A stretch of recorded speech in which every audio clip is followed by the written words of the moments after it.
Welcome to this explainer, where we're diving headfirst into one of the most explosive, heavily debated moments in recent sports history. We're unpacking the massive allegations surrounding that July 2026 World Cup knockout match in Atlanta. You know the one? Defending champions Argentina facing off against a fiercely determined Egyptian squad. What started out as a potential Cinderella story ended in an absolute storm of controversy, accusations of rigged play, and a massive global debate about the integrity of football technology. So settle in. We're going to look strictly at the facts, the quotes, and the data from this historic clash. Okay, let's jump right into the aftermath, because this cold open is dramatic. Literally minutes after the final whistle, Egypt's head coach, Hossam Hassan, held a post-match press conference, and he did not hold back. He flatly stated, "We have been cheated unfairly today." And he didn't stop there. He suggested that external factors were actually at play, pointing to a potential desire from the organizers to keep Lionel Messi in the tournament. I mean, when a national team coach makes public allegations of a rigged game on the world's biggest stage, that forces us to ask, what on earth happened on that pitch to provoke such a furious reaction? Well, to understand that sheer outrage, we really have to map out the emotional roller coaster of this match. Egypt was agonizingly close to pulling off a historic upset. 15 minutes in, boom, Yasser Ibrahim strikes, putting Egypt up 1-0. Fast forward to the 58th minute, Egypt thinks they've doubled their lead, but VAR steps in and disallows it. We'll talk about that in just a second. But Egypt pushes on, and in the 67th minute, Mostafa Zico finds the net legitimately. Now they're up 2-0. They are literally 20-plus minutes away from knocking out the world champions. But then comes the collapse. A goal by Argentina in the 79th, a Messi equalizer in the 83rd, and a devastating stoppage time header right at the end. From an absolute dream scenario to a crushing 3-2 defeat. Section 1. The flashpoints of controversy, VAR and the double standard. So the whole controversy really boils down to two distinct moments. First, you have the disallowed goal. The VAR officials went way back into the build-up play to flag a relatively minor foul by Egyptian midfielder Marwan Attia. It was highly pedantic. But then, contrast that with the other side of the equation. Later in the game, replays appear to show a clear, immediate foul on Egyptian captain Mohamed Salah right inside the penalty area. Yet, VAR completely ignored it. They just let play continue, which actually led directly to Argentina's winning goal. This glaring inconsistency, this night-and-day difference in how the tech was used, is exactly what the Egyptian FA formally complained about. And look, it wasn't just Egyptian fans calling this out. The whole world was watching, and they were stunned. Legendary Irish pundit Roy Keane pointed out the inconsistency, asking point blank, if you're only reviewing incidents for one team, then what's the point? He hit the nail on the head. One mistake is just a mistake, right? But a pattern of ignored fouls, like an alleged slap on an Egyptian player, and then that unreviewed penalty on Salah, it forces you to ask some really serious questions about the integrity of the officiating. Former England defender Gary Neville echoed that exact same sentiment. He was completely baffled. Why was VAR perfectly willing to heavily scrutinize a tiny incident from minutes earlier to disallow Egypt's goal, but then completely failed to check an immediate penalty appeal for Salah?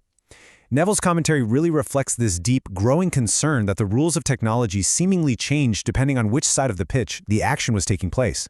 Now back down on the pitch, the raw emotion of the players just boiled over.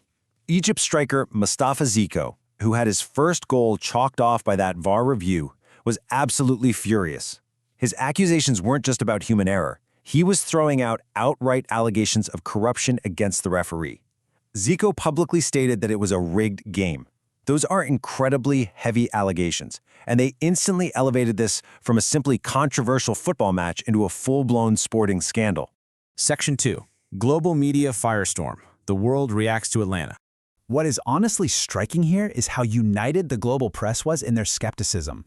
This story spread like wildfire. The BBC led their coverage, focusing heavily on Egypt's formal complaint regarding the double standard.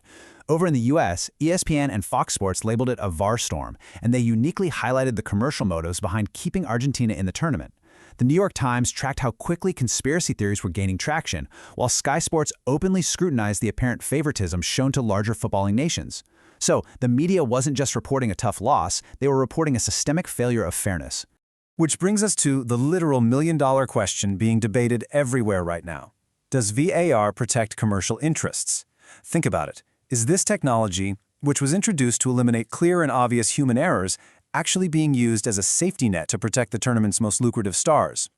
This whole debate perfectly captures a concept you might have heard critics discussing: the invisible system.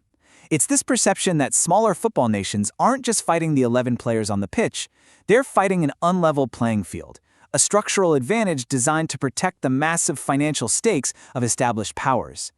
In this view, protecting incredibly valuable assets like Lionel Messi serves FIFA's broadcast and sponsorship interests way more than a historic upset by Egypt ever would. Take Mito, for example. The former Egyptian striker and prominent pundit did not mince words. He directly connected the refereeing decisions to FIFA's bottom line. He suggested that an Argentina elimination was an outcome the organizers simply couldn't afford because they would have lost millions of sponsorship money. It's a really cynical view of modern sports for sure, but it's one that gained massive traction after those glaring inconsistencies on the pitch. And renowned comedian Bassem Youssef kind of perfectly captured the dual sentiment rippling across the globe. It was this intense mix of immense suspicion of the authorities, paired instantly with just overwhelming unconditional pride in the Egyptian squad. He represents the voice of millions who felt completely robbed of a fair contest, but were still so deeply moved by the sheer heart displayed by their team. And that brings us to an incredibly important takeaway from this explainer. At the end of the day, while the controversy and the VAR debates will forever stain the final result, Egypt's heroic stand against the defending champions is a performance that demands immense respect. Coach Hassan built a team that was resilient, organized, and capable of striking fear into the world's best. They literally played the match of a lifetime, and despite the devastating exit, they earned the enduring pride of their nation and the deep respect of the global football community. So, the dust may eventually settle on the 2026 World Cup, but the questions raised in Atlanta, they are not going away anytime soon. Will VAR ever be fully trusted by the fans again? Or will the perception of the invisible system always prevail when the underdogs take on the giants? We'll leave you to weigh the evidence. For more, visit our website, Fair Solution.